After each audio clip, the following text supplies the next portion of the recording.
ces joueurs-là peuvent être draftés de plus en plus tôt. Mais des fois, il faut faire attention. Il faut savoir que les derniers joueurs qui ont vraiment réussi de manière spectaculaire en NBA, c'est des joueurs qui avaient fait leur gamme en France, alors qu'ils sont partis tôt.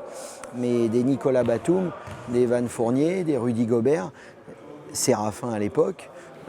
Tony, c'est un petit peu différent. Boris Dio, tous les joueurs qui aujourd'hui sont dominants, font des choses qui sont vraiment de qualité en NBA, c'est des joueurs qui ont aussi eu cette chance d'évoluer en Pro A et de faire leur gamme en Pro A.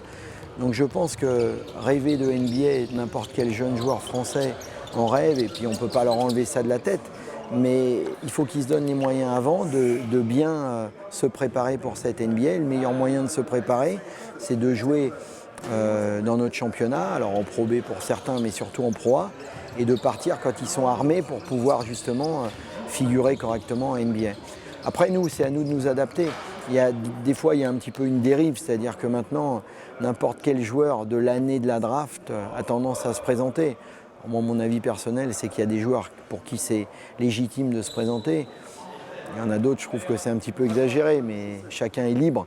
Et c'est vrai que maintenant, la chose aussi embêtante, c'est que si les agents ne proposent pas aux joueurs même moyen de se présenter à la draft, ils ont des chances de se faire couper du joueur, et le joueur est capable de partir chez un autre agent. Donc il y a aussi ce phénomène de concurrence qui peut mettre les agents en difficulté sur certaines situations.